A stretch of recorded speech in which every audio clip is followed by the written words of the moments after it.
literature has a tendency to make you feel anxious. Have I got this? Have I got this? If there's a message, or if there's a purpose, have I got it right? And I think that's encouraged, actually, and I can talk about this a while, but I won't, but in part by some of the ways that you guys are taught in high school, for instance, how to read literature, like in terms of symbols and metaphors, that there's something else, there's some sort of key. If you've got the right, talk about vocabulary, if you can say synecdoche and metonym and, I don't know, parallelism or something like this, that there's a whole sort of language required for talking or for sounding intelligent when talking about literature, in order to get at this fable message.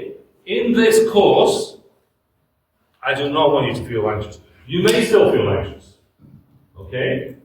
But part of the way in which, a large part of the way in which this course is designed is to try to reduce that anxiety. And that's part, and part of that is actually, if you notice, this focus from the beginning on feeling.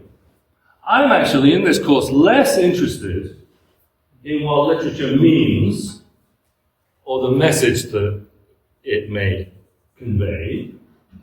I'm more interested in what it does and how it makes us feel. Okay? We may talk about meaning and so on at some point, but I'm actually more interested in if it makes us happy, if it makes us sad, if it makes us angry, if it makes us anxious, if it makes us depressed, if it makes us feel smart. Sometimes literature can make us feel smart. Hey, I got that. I read, I don't know, C.S. Eliot. These bozos haven't. I must be the smart one. I don't think that's particularly the best way to go about, but actually I think that's a way in which literature often is used. Again, part of that inclusion-exclusion. Leonardo was talking about, it was raising various names of authors, Susan Sontag and so on, right? I read Susan, love you already, Leonardo, but the takeaway might be, who is Susan Sontag? How does he know about Susan Sontag? He must be the smart one, we must be the stupid ones.